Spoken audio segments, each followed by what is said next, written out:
Good afternoon, everyone, and welcome to TBR's webinar, Shifting from Body to Mind Type Levers. TBR Principal Analyst Ramunas, Svarcas, and Patrick Heffernan, TBR Analyst Boz Hristov. I'm Justin Surgent, and I'm hosting today's session. Increased adoption of solutions embedded with analytics and cloud-based services delivery compels vendors to hire selectively, focusing on best-of-breed cybersecurity engineers, as well as data scientists and sociologists. As labor arbitrage runs its course as a main lever for service delivery, investments in IP and platform-based solutions, automation, and cloud help vendors generate nonlinear growth. The insights from today's webinar are from TBR's semi-annual Global Delivery Benchmark. If you're interested in learning more about this report, please reach out to myself or one of the analysts after the presentation. Before we begin the webinar, there are a few housekeeping items I'd like to cover. First, we'll be recording today's session and posting it on our YouTube site, TBRI channel. We encourage you to visit our channel to watch this presentation or any of the others we've posted. Second, we'd like to hear your thoughts and opinions on what we're presenting today. Please send any questions to the Q&A function, and we will address them at the end of the discussion. And finally, we will be sending out the slides as well as the recording link for today's webinar for everyone registered within 24 hours of the conclusion of the event. You can also find our slides as well as the slides from this webinar as well as the slides from our previous webinars and thought leadership pieces on our SlideShare account at slideshare.net/TBR_market_insight. Now let me introduce the analysts presenting today. Patrick Heffernan is Practice Manager and Principal Analyst in TBR's Professional Services practice, where he directs the practice's syndicated portfolio and cultivates and manages projects on topics ranging from management consulting to firms' financial advisory services to emerging technologies. Ramunas Svarcas is the Principal Analyst in TBR's Professional Services practice, where he focuses on the analysis of professional service companies, their strategies, processes, profitability, and operational dynamics in the ever-changing services industry. And Boz Hristov is an analyst in TBR's Professional Services practice and leads and participates in research, provides analysis, and evaluates financial performance and strategic investments of the companies in the professional services market, including Accenture, Deloitte Consulting, Infosys, and TCS. And with that, let me hand this over to the analyst. Great, Justin. Thank you very much. So this is Patrick Heffernan, and I just want to set the stage here for what we're going to cover today. This Global Delivery Benchmark is a semi-annual product that really has an impact across the entire IT services landscape because all of these companies that you see listed here that are included in the benchmark are leaders in the IT services space. And what they're doing in terms of how they're managing headcount, how they're managing that ratio between onshore and offshore resources, how they're moving people around, where they're moving people to, what they're facing in terms of attrition, utilization, and automation, all those kinds of pressures, have an impact on them beyond just this look at them within the Global Delivery Benchmark. So I want to set that stage and also say that the reason that people take a look at this, the sort of value that comes out of this, in many ways has to do with the third bullet that's on there, and that's TBR is what we're trying to provide here is an impartial, an objective look at the different metrics associated with global delivery and match those up with the strategies that these companies are trying to pursue and the business model that they're using to achieve their goals. And I think that's an important distinction. TBR has a vendor-centric business-first look at the IT services world, so we're trying to make sure that we understand what individual vendors are doing across the globe, but what they're doing in IT services, and then match that with their own strategic objectives and their own business model. So that's the approach we're taking. That's what's covered in this benchmark. And what we're going to cover today is a piece of that over the next, say, 45 minutes or so, maybe a little less, and then we'll take questions. As Justin mentioned, if you have questions, put them in the chat function. We'll address them as they come up. And with that, I'd like to just tee up the agenda for the day. Here are our three big global delivery key takeaways. Ramunas is going to cover the first section. I'll cover the second section, and then Boz will weigh in when we get to robots in the third section. So with that, I'll hand it over to Ramunas. Thank you, Patrick. So for those of us that are not familiar with the Global Delivery Benchmark, some people ask us, why are we only covering 14 companies in this benchmark? And for all intents and purposes, those 14 companies that we've selected for the benchmark really are a microcosm of all the IT services firms. We've pulled in companies that reflect really the overall IT services market. And therefore, our conclusions really are driven based on these major companies And we're seeing the same examples in our other IT services reports and so forth that very much track with what we're seeing in the global delivery benchmark. So today, the first thing we're going to really go after is, what's happening with overall IT services headcount. And, the title of our presentation was, the shift from body to mind in terms of how services are being, delivered, and what's actually happening in regards to the headcount side of the equation. Services business is a headcount business. We deliver services predominantly using people. Historically, it's been a body, a huge pool of people that have been leveraged and used. Labor arbitrage is a key element of it, and the low-cost resources were the key component of that body. What we're seeing is that it's shifting more to a skilled mindset in terms of people being required that have higher skill sets, and those skill sets can be obtained either through hiring more skillful people or training those people. And if you're going to be training, then you need to hire a lot of people to train up and then exclude the few that are being really successful and trim away the excess. So the industry itself is in a real big transition stage in terms of where headcount is going. So these results on this next slide really are quite interesting. We, back almost a year ago, said, okay, it looks like it's going to start to bottom out here in terms of headcount growth, tracking pretty much revenue growth. And what we've seen is that while there's been a little bit of resurrection in revenue growth, and that's the green bars here in our chart, headcount growth has started to take off much more drastically. What was occurring here in the previous 2 years? Well, literally everybody was cleaning out their basements or their cupboards or the back shelves of their offices. They were eliminating people they no longer needed. And as we all know, typically when restructuring and this kind of activity occurs, you start at the bottom, the lowest level people are first removed, then you move up the chain, and then you're looking at, oh, we've got managers that now we really don't need because we don't have as many people below them. Those are the next to go. And then you're actually seeing reorganization and a shifting and a reduction in the upper levels of management as well. Some firms are cross-hiring and stealing people from each other, and that shows up in really somewhat of the attrition numbers. Other firms are using attrition as a way of getting rid of people. And, of course, we're all heard of layoffs, and that still is prevalent in the industry. We're still hearing firms continuing to be on that path. And it's an ongoing process that it's not going to stop real soon, because really the whole effort by everyone is to get those mindful, skillful people in place, and let's get rid of everything else that we don't need. So specifically, when we look at our global delivery benchmark, we look at really three sets of types of firms. The first set is just traditional IT firms, which have provided products, hardware, software, as well as the support and maintenance services along with them. These firms continue to be shrinking their headcount simply because the product side of the equation is not demanding the same level of services as it has in the past. If you're not selling as many products, you're not selling as many services engagements, and yet the very nature of the product sales is changing with the arrival of cloud and selling things as a service, and many firms expecting that we're buying it on a subscription basis. That subscription better be current. I don't need to have it supported. It's your responsibility as the provider of that service. The systems integrators, the ones that don't really have a lot of hardware portfolio, they are starting to, we've seen an expansion in terms of their headcount, and they're starting to grow. Previous editions of our presentation, we saw that really, the onshore headcount for this group was contracting, in part because we have several European-based firms included in this analysis.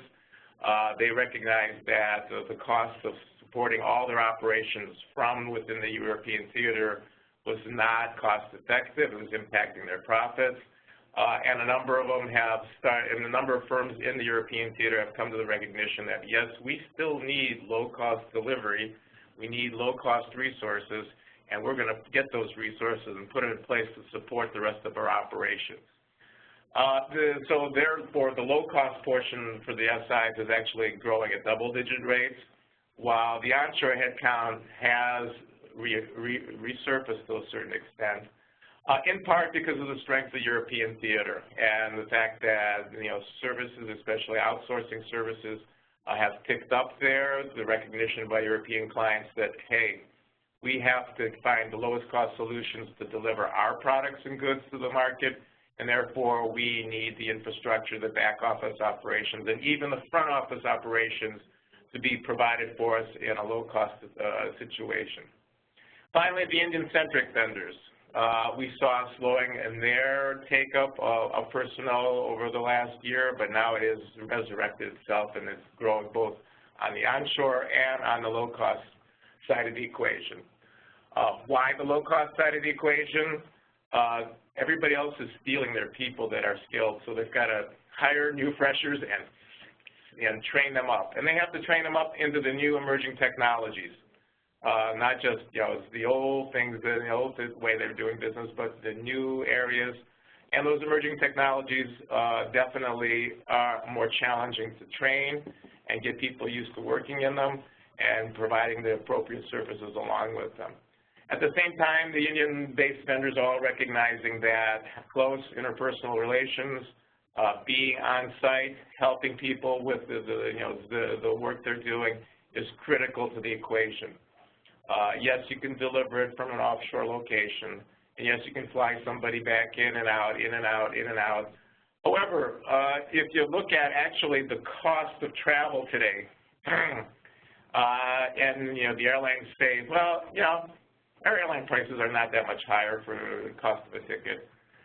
Yeah, but now they're charging for everything else under the sun. And if you look at the total in costs for traveling, it has been increasing since 1975 at a rate of 1% a year per year for the last 40 years. So we're looking at almost 40% higher cost of travel today than back in 1975. And that doesn't take into account the other aspect of the equation. It takes you a lot longer to get from point A to point B. The 2-hour lag getting into an airport and then getting out of an airport, that is time and effort, and that is unproductive time and effort for most firms. As a consequence, you're not improving your utilization if the person is traveling rather than actually working on a project. Yes, there are ways around it, using the internet and so forth, but certainly that is a key component here. So if you've got a person onshore and they can deliver services and they don't have to travel and they can be utilized in a much better capacity, you want them onshore then for that purpose. So really, we've got 3 different groups of vendors dealing with the overall market in terms of providing global delivery with slightly different drivers, different reasons for what they're doing. When we look at the actual details of our work, you see across the board here a lot of arrows pointing up. Now, not all of them have surfaced to the point where they are positive in terms of actual real headcount growth, but they're all improving. Again, as I mentioned earlier, the systems integrators with their hardware and software portfolios still are pretty much in the negative range. They're still contracting. But the SIs and the other, the Indian-based vendors are expanding, and they're all gone positive. Several little highlights here in that, Atos and Capgemini saw pretty dramatic leaps in their headcount growth. Those were really as a result of acquisitions. So, that certainly, bumped their numbers pretty dramatically year over year. TCS, one of the people that's been growing at a pretty rapid rate, still is growing, but it dropped from a double-digit rate to just slightly below that, as they were kind of taking a breather and recognizing that they had some things that were occurring, and we'll get into that a little bit later on in terms of looking at the actual numbers of how it's impacting their profitability. And finally, IBM. the big vendor in the list, the one that has historically dominated the market. It's been very prevalent on the services side. They still face challenges, and one of the biggest challenges for them is maintaining profitability as they transition over to a whole new environment with the advent of cloud. And that challenge that IBM facing actually is we are seeing a number of firms facing in terms of maintaining profitability. And with that, I'm going to turn it over to Patrick to look into the real profit numbers. Excellent, thanks. So, Justin, there we go. So the next section is going to be, Boz came up with this very good formula here, P equals OA squared, profit equals outsourcing times automation squared. Pardon? I didn't come with a phone number. Oh, you did? All right. And what we're going to talk about now is we're going to dive a little bit into the profitability around these different companies, what's been happening in the marketplace, looking at the fourth quarter, and of course thinking about what's happening to these companies, these vendors across the board. So the overall story here, and I'll take a moment, and you can look at this chart and see what the arrows are. We've got operating margin, 4Q13 going to 4Q14. We've got low-cost percentage of the total, low-cost headcount as a percentage of the total. And what you can see here is that the overall story is profitability really can't be tied just to headcount or even to that low-cost to onshore ratio. And I want to highlight here 4 examples of where the low-cost offshore resources story really isn't enough to explain what's happening. So, HP, we circled them on the far left there. Better cost controls as a result of restructuring, utilization of automated technologies, and Boz will get more into automation in a moment. That's improved HP's sales and delivery. It's bolstering margins. Is that going to last? We'll see. I doubt it, but that's a little spike there. I'm going to talk about HP again on the next slide as well. Moving to the right, we heard from Accenture about contract profitability and how much better they're doing with their offshore contracts toward the end of 2014, and that offset their increased costs around ramping up their training, ramping up their talent. Accenture, of course, has its low-cost global delivery network, and that allows them to stay price competitive when you get to both traditional BPO, ITO, AO services as well as cloud-based. And as a company, Accenture has always managed its people well, and that can obviously be a critical differentiator when it comes to profitability. It's not just who you have and how many of them you have and even where they are, but it's how well they're managed. I'll come back to that point again in a few minutes. Moving to the real outlier on this slide, you can see CSC. That really reflects a one-time settlement with the SEC that forced their operating margins to decline sharply. Otherwise, we believe that margin would have been in line with historic levels for CSC. And then finally, Cognizant, they have increased expenses related to an acquisition, well, actually a series of acquisitions, and performance incentives that they've been providing to their own staff, and so that's pressured down their profits as well. So when you look at that, that's 4 different examples. It's automation, better contract terms, an SEC settlement, and acquisitions all impacting profitability. So it's not just a low-cost headcount story. And it's interesting to note, if you discount CSC's one-time little problem there, all the SIs saw profitability improve, while the other vendors, it's mixed results. And that may point to some basic corporate flexibility in their business model. A couple thoughts on that, Ramunas? Well, I think CXC is the prime example. I mean, they just announced their earnings this past week. And guess what? They turned in the profit. I believe the number was about 10%. So they're back in the right range. The one-time hit certainly did have an impact on them. And what I think was more interesting is that we're seeing that it's not only just basically the firms reacting to the marketplace in terms of restructuring or reducing or changing their headcount. They're all coming to the recognition that they better focus on what they're good at and or, get rid of what they're not, or segregate where their challenges are or where they're seeing varying growth rates. I mean, the prime example is HP splitting, and now CSC splitting as two companies that are moving in that direction. And they're basically coming to the conclusion, we need resources, we need to support our business. The support that we have is different in different areas within the IT marketplace. It can be broken down by your product sets and your solutions, or it can be broken down by the customers that you serve and the types of customers that serve and the type of services they demand. So, yes, low-cost leverage, arbitration still exists in the marketplace. It's a necessary element of the whole picture. Firms are still looking for that, but it's only one component of the total picture from a profitability standpoint. Right. And when speaking of CSC, just briefly, we're working today on our initial report on their earnings from yesterday. The press release has actually already gone out. You can take a look at that, and then the initial report will go out later today. So now let's go to the next slide, and we're going to look now at overall operating income per employee and the changes there. And again, the story is going to get more complicated.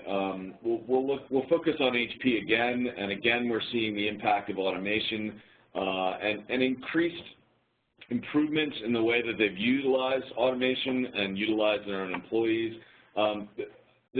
Can this be sustained? Not likely. We've seen with other vendors that there's been benefit from automation. Those benefits eventually taper off. It becomes sort of the new normal, the new operating model. So I think what we've seen here, HP looks great at the moment. I don't think we're going to see that quarter after quarter. Capgemini is sort of alone among the SIs as a standout. They increased low-cost leverage primarily by replacing high-cost onshore resources with high-skilled and low-cost resources in both nearshore and then offshore locations. We're actually going to see on the next slide that they added total headcount both onshore and offshore. So it wasn't just adding headcount, it was getting that mix right, getting that ratio here that made the difference for them. Getting the right headcount. Getting the right headcount, yes. Well, getting in the right ratio. So, exactly. Right, yep.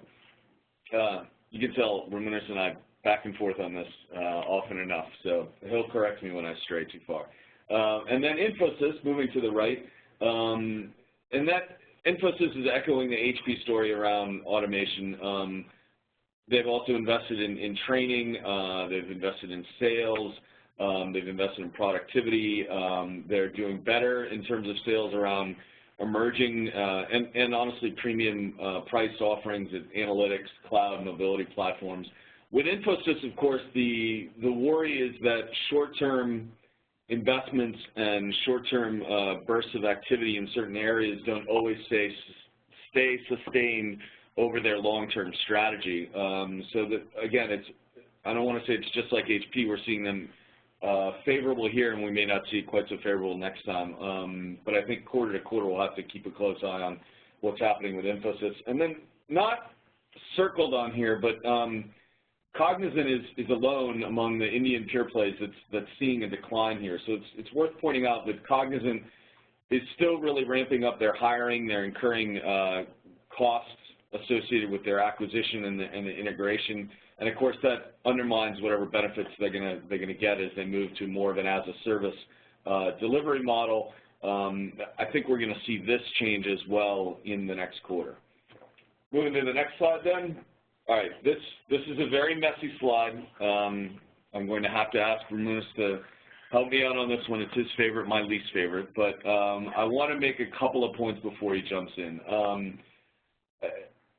Really, almost across the board, companies are suffering from higher attrition, although for some vendors, they may not see this as suffering necessarily. The displacement of lower skilled employees by automation partly elevates the attrition metric, but most of these vendors are continuing to make their efforts to attract high quality employees, particularly in regions targeted based on their clients or with the skills they need through incentive programs, through college over training. But as you can see, the challenge, just looking at headcount, is that everyone is after the same kind of talent in low-cost locations, and that kind of demand for talent fuels higher attrition. Why not go work for a different vendor at a higher salary? Ramunas, before I say anything more, you want to? Well, the other half of the equation is, as attrition goes up, certainly that is a cost associated unless you don't need the people. The interesting part is, and we've identified and highlighted on the headcount growth side of this equation, that low-cost headcount continuing to be acquired and onshore headcount continuing to be acquired. The real, almost critical factor is the utilization of that onshore headcount. If you notice, for a number of the firms, if that utilization number of onshore is creeping down, irrespective of how many green arrows we have running across upwards that give us our expected margin, their actual margins have contracted a little bit.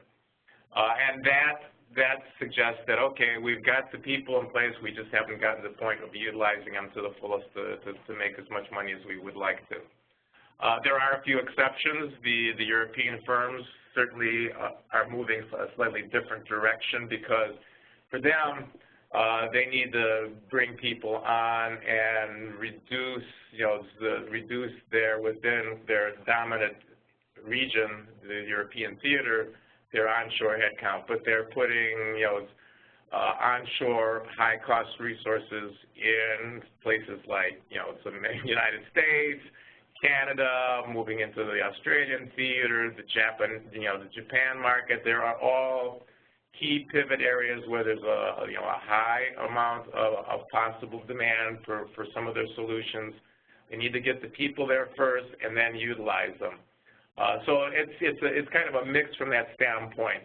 But the overarching trend is you've got to get the utilization, especially your onshore utilization, up, and hopefully you can maintain or sustain that attrition rate and balance it with new hiring and keep it at bay without losing all your critical people. Yeah, I want to throw one more point out here because it's about analytics and applying that to human resource management and what that can have, what kind of impact that can have on the metrics we're looking at right here. Xerox, for example, they've started implementing Oracle's HCM Cloud, trying to reduce call center turnover, using analytics capabilities embedded in that, gain better insights into how their employees are, what employee characteristics they should be looking for to reduce, within the hiring process, to reduce attrition. We're starting to see examples like this. What I think is important is that within the management consulting space, this has become a thread, a trend, or whatever you want to call it, over the last year where the companies, the vendors themselves have been applying sort of the analytics and the best practices that they've been preaching to their own clients about what to do with human capital management. I do think this will become an important, a critical differentiator as these companies begin to lose the levers that Ramunas was talking about at the beginning with respect to low-cost delivery, where people are placed and how they're managed. So I think that's something to keep an eye on as we're going forward. So with that, I think we can roll over now to the last part, and Boz. Thank you, Patrick, and thank you, Ramunas. Thank you, everyone, for joining us today. So the last piece of the presentation today is the focus of automation, and specifically robotic process automation, and how it has impacted the business process outsourcing service line performance. And just to make sure we're on the same page, the reason we chose BPO is typically BPO is that processes in human-driven service line, and that's kind of the low end of the stack when it comes to professional services. So we want to take a deeper dive in that particular service line and to understand where vendors are in terms of the adoption of automation in business process management services, how it's impacting the performance, the cost, associated cost, the margin, et cetera. So kind of to see the financial performance of the service line.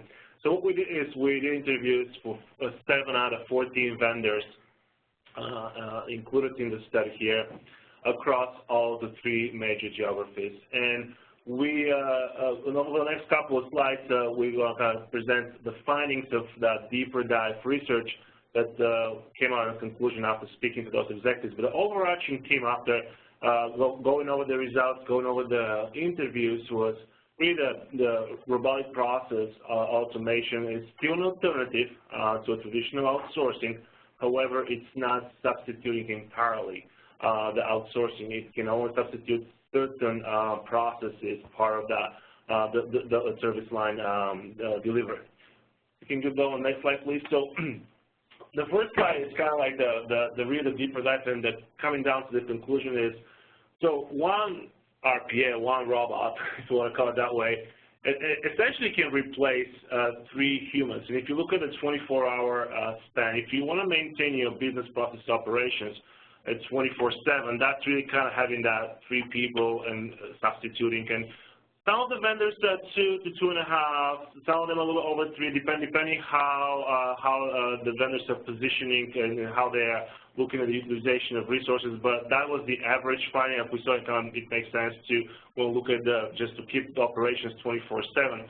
The interesting part as well was that the cost savings, the average cost savings that vendors are able to achieve is 25 or more % of cost savings, essentially. That's kind of one of the key benefits of implementing automation with robot process automation in delivery.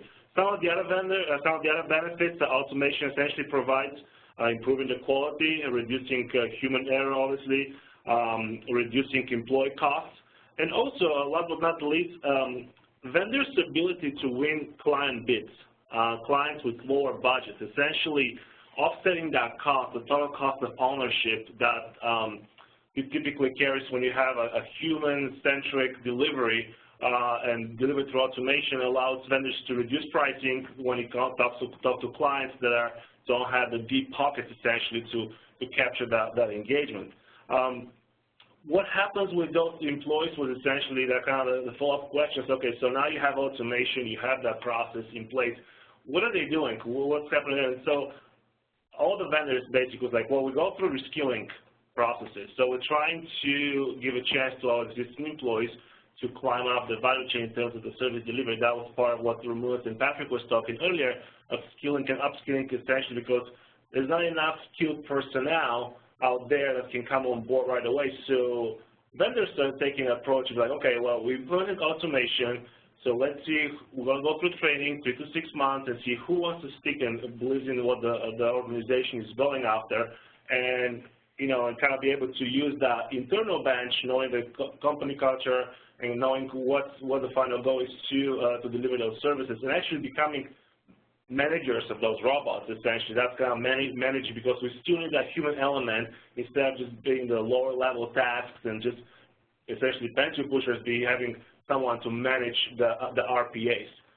Some of the examples and how the impact that we saw and the vendors had spoken to, conversations from Accenture, the company was able to essentially lay off about 20 to 25% of its BPO workforce as a result of implementing an automation. That was a critical portion of Accenture's ability to achieve that cost saving, and they gave a chance to the employees, but essentially there was a good chunk of the BPO operations where, well, if you're not going through reskilling process, well, we'll let you go, or you can be exploring other opportunities through our AO development or ITO service line.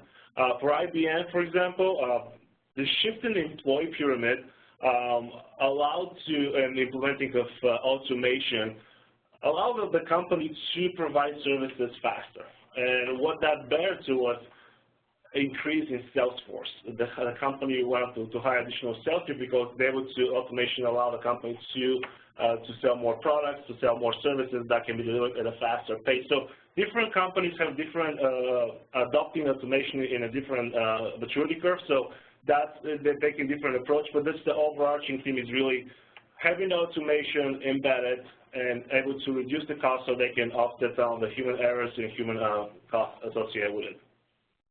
Well, the next slide is really kind of to give you a little better perspective of what those vendors are doing and how the adoption of automation is impacting the revenue in the BPO line of business. So again, going back to our conversations with the executives across the 7 vendors you see here outlined, we found out that if you look at the adoption curve, majority of the vendors are in so-called intelligent stage of adoption of automation. And that's still at the stage where it's still a process, it's still back-end operation. The vendors are now ready to take the risk associated with embedding a robot to manage $50,000 to $1 million accounts and transaction, and it's still servicing just those back-end operations. So most of the vendors are still in the early adoption stage. Some of them are further, some of them are still in the initial stage in terms of the time, how long they've had automation embedded. But one vendor that kind of stood out from the conversations was Accenture adopting the cognitive stage of business process automation, and did that through the alliance with IPsoft. It's still, again, initial stage, cognitive computing in terms of process delivery. What the alliance with IPsoft allows Accenture, so they've been embedded for several of the existing client engagement, BPO client engagements, is we have that cognitive agent, Amelia, that essentially is able to deliver typical RPA services. However, if the Amelia cannot complete a transaction, it kind of goes behind the scenes when the transfer to human being, builds a library, a cognitive library, so next time a request comes across, is able to address that and kind of still eliminating that interaction with the human and be kind of taking the process from A to C, from A to D, and A kind of going through the different stages of, and essentially the idea is to go from A to Z and eliminate completely the human interaction. Some of the other vendors, just to point out where they are in terms of the stage of adoption, for Atos, RPA is mostly within the production and cloud environment. It's still in the developing stage.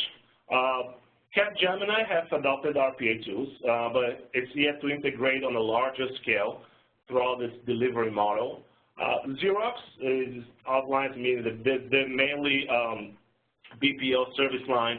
RPA performs simple end-to-end processes such as data entry, reporting, and closing accounts.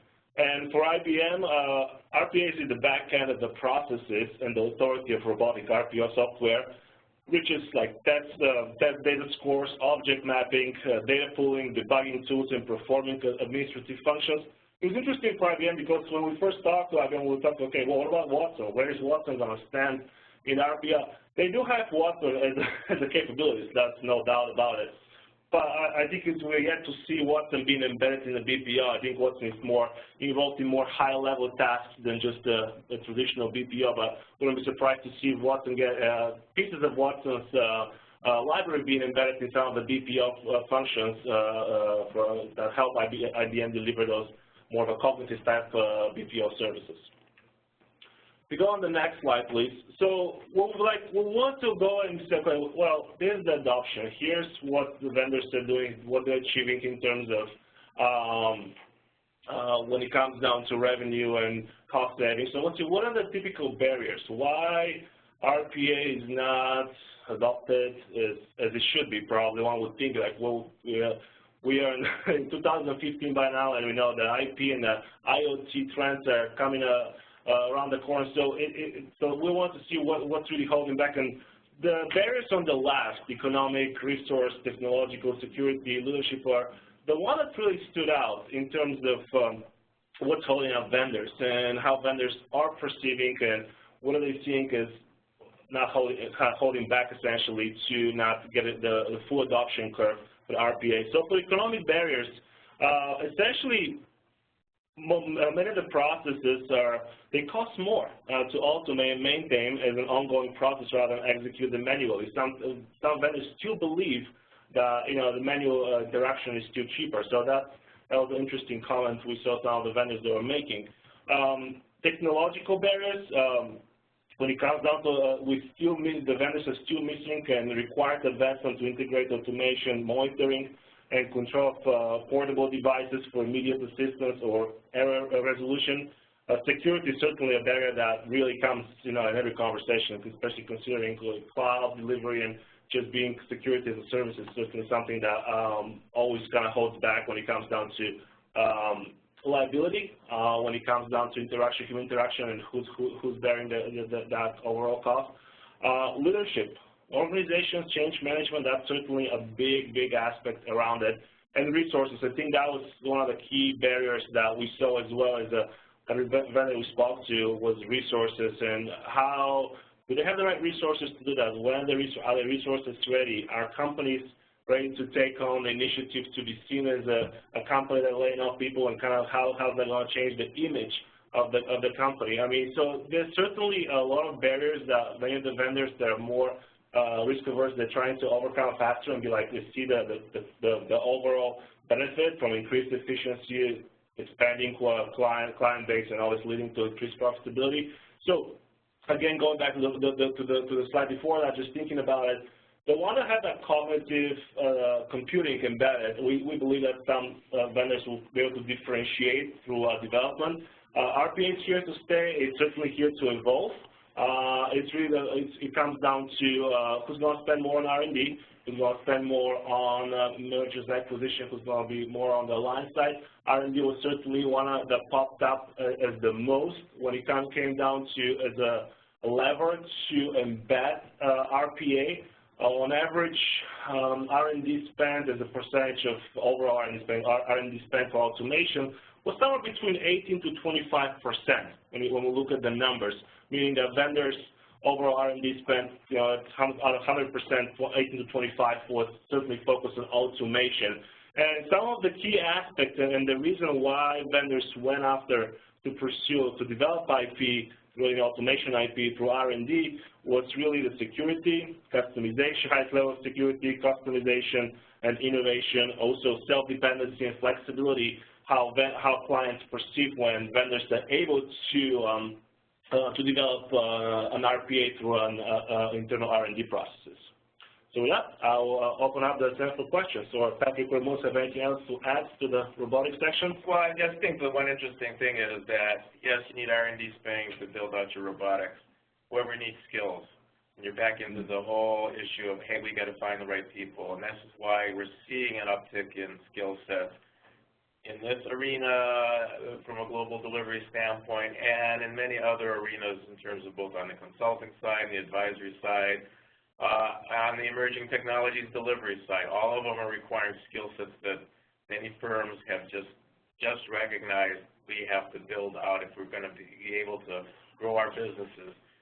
The other half of the equation is, basically expanding the scale of operations. And to do so, you need additional skilled resources. Yes, you have to replace some, you have to get rid of some. Some firms are unloading businesses that they're not successful with. Prime case with the ITO divestiture by Xerox, they decided, hey, we're not in IT outsourcing, we're not very good at it. Let's focus on what we're good at, and that's the BPO side of the equation. So, change is continuing, and I think it will continue over the next couple of years because we really need a whole new skill set reinvestment. Yeah, we just published something yesterday on engineering services outsourcing, and one of the conclusions in it was that you need a rocket scientist, data engineer, consultant. You need a person that's got all those skills wrapped into one. And, in IT services, so in consulting, we tend to think about people and permission. I think in IT services, it's broader than that. It's more about skills and scale. You've got to have both of those. So if you want to, we're going to take a question that came in here for a moment, Boz. You ready to address that one, or should we take one of the other ones first? Sure. Yeah. So the question is, how is robotics process automation, sorry, got to get that right, being looked at from an application support perspective? So if I interpret that question correct, I mean, it's certainly part of it. And we look at the application, I think the maintenance side of the equation is where more RPAs are being embedded in more of the automation side of the application. Overall application development and maintenance. The maintenance is where RPAs are being looked at. We haven't dived deeper in that particular area in terms of when it comes down to what vendors are investing in, where it looks at how has impacted the employee pyramid within the AO, traditional AO, but certainly application maintenance and predictive maintenance. So we believe it's an area that RPA could play a critical role across the board.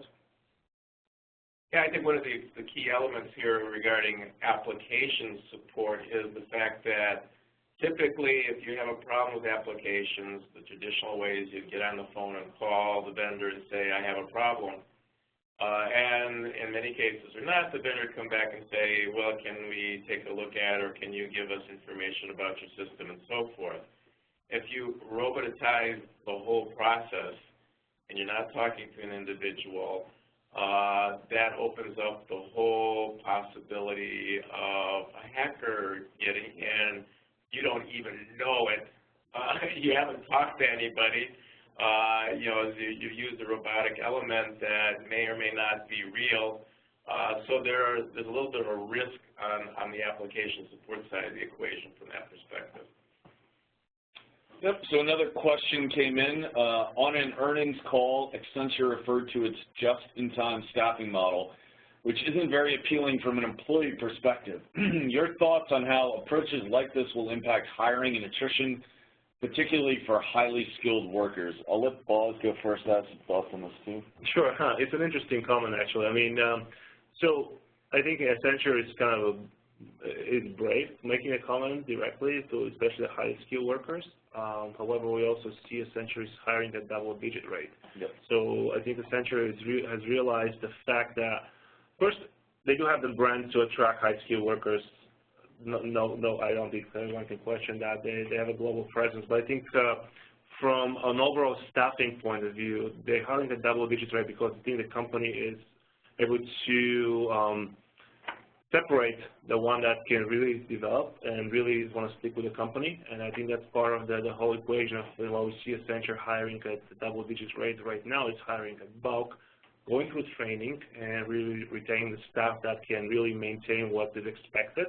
I think Accenture, if really need a highly skilled niche industry specific, I think they're acquiring sooner than they'll hire actually highly skilled workers. So I think the bulk is more on the lower end and freshers, and the acquiring comes to, they do acquire a lot of the highly skilled, so they have the pockets to do it.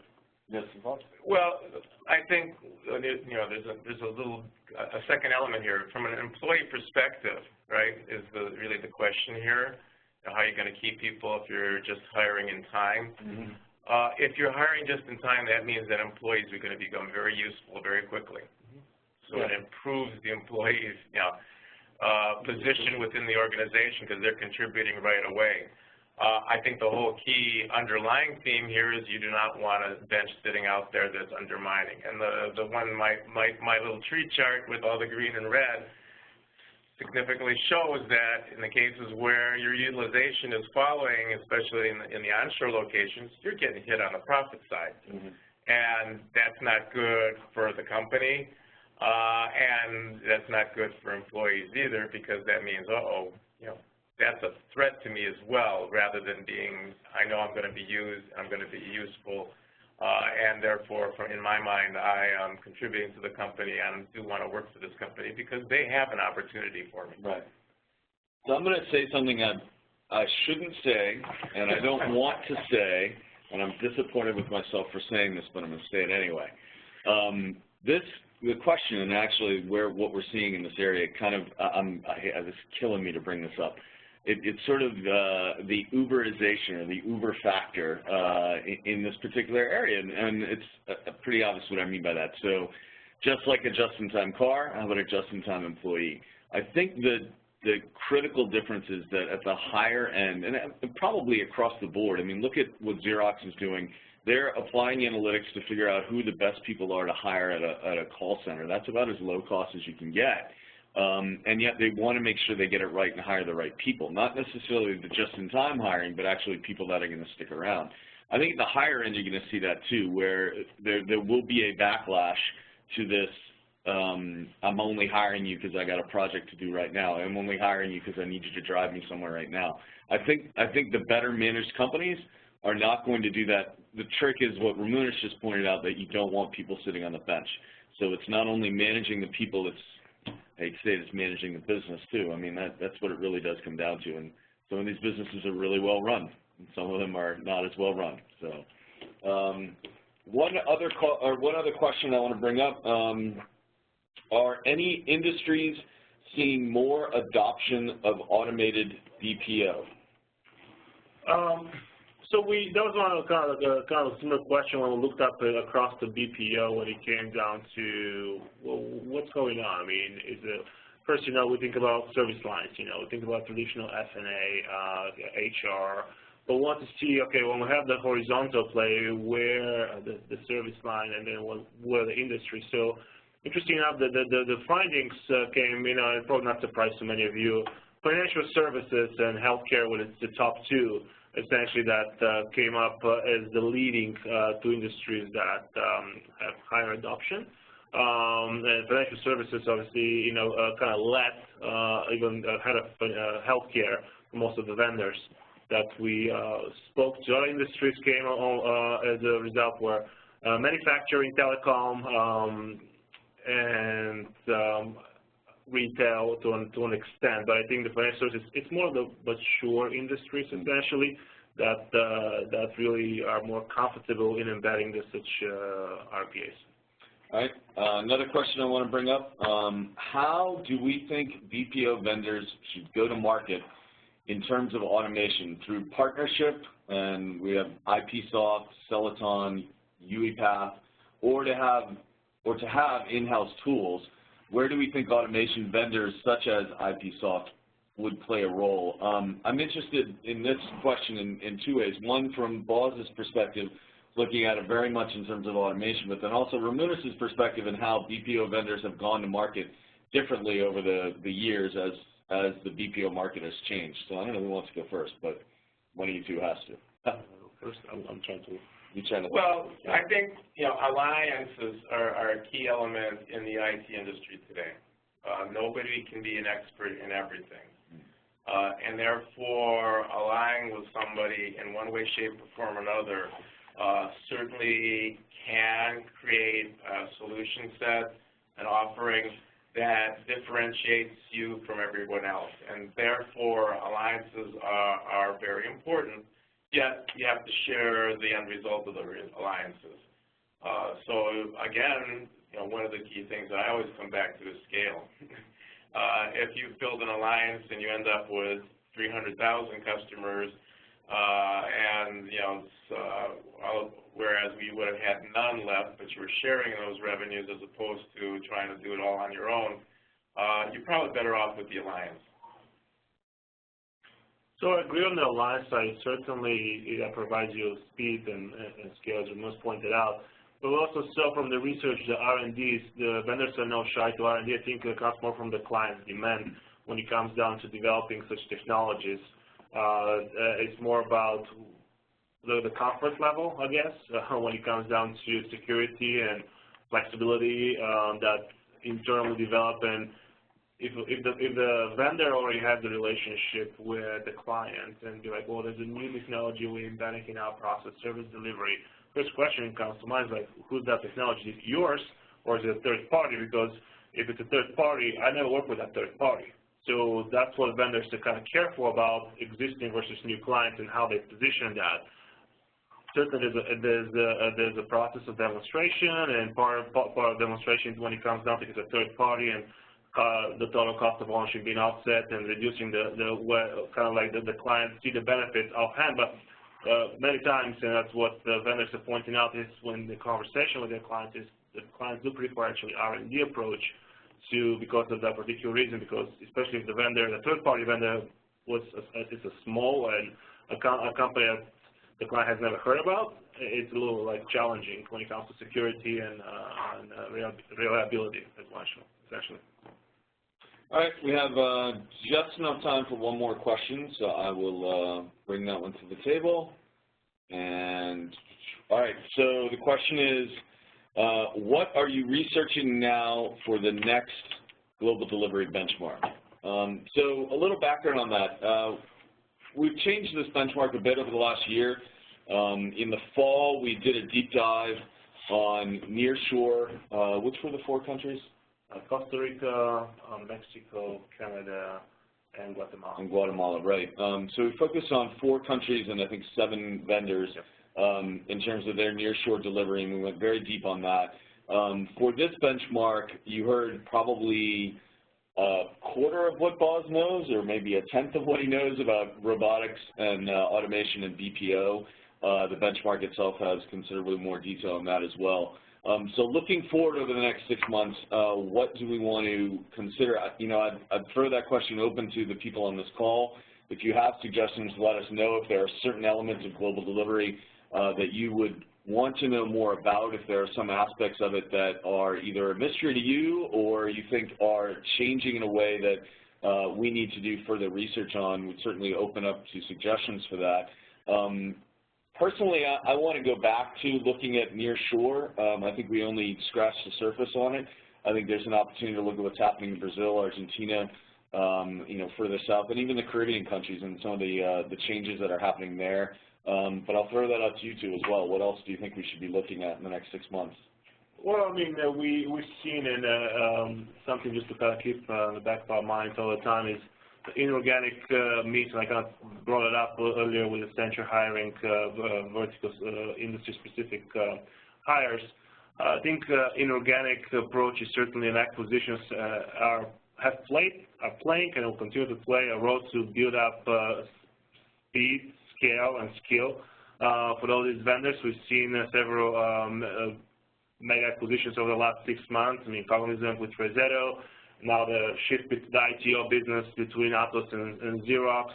Accenture hasn't been shy from making a string of acquisitions. So it's certainly Capgemini just announced the iGate acquisition. Before that, Atos did the Bua acquisition. So a trend that we want to see how the other vendors are reacting to, and look how those vendors have just completed those acquisitions over the last 12 months. The integration portion of it, where is it that will be in the next 6 months? Yeah, it's a great point. So acquisitions that can be done for so many different reasons, and then the long-term impact, how well they're integrated, and what changes for a vendor once they've made an acquisition that they've actually swallowed whole and rolled out. So that sounded funny the way that came out, didn't it? I'll try not to use that analogy again. Ramunas, any other last comments? Well, no, I think the ability of firms when they do acquire to retain the resources is a critical element here. We're seeing consolidation in the industry as it goes along, and that's going to continue to be a key element. I mean, you know, we've seen that whenever a firm does change in terms of acquiring or cutting itself apart, we see people leaving, and or that creates an additional challenge to the organization. Now, if it's engineered to accomplish that, that's great, but if it's not, then we have a problem. And I think that's one of the things that, you know, continues to you know, drive the changing nature of the addition of headcount and the growth of headcount. You know, we closely look at, you know, how many people are you hiring versus how many people are actually staying with the company to come up with our net headcount changes. We're not just looking at pure hiring. If that number keeps escalating and yet you can't retain the same number of people, that impacts the cost, it impacts the profitability. It has repercussions through the whole organization, and I think that's one of the aspects that we do keep an eye on, and maybe something we might want to look at in even more detail as we have more, consolidation within the industry in terms of who's actually being retained and for what reasons. I think that's exactly where we should be heading with the next round of research. I think but again, I'll throw this open to everyone still on the call. You're welcome to reach out to us and give us your thoughts and feedback on this, and we're going to be right back at this again in 6 months. In November, talking about global delivery again. Anything else, Justin? Nope, just that before you guys sign off, just if you wouldn't mind taking a very quick survey, because we like hearing your input on what we presented today and how we presented it. So it would be greatly appreciated. All right, take care.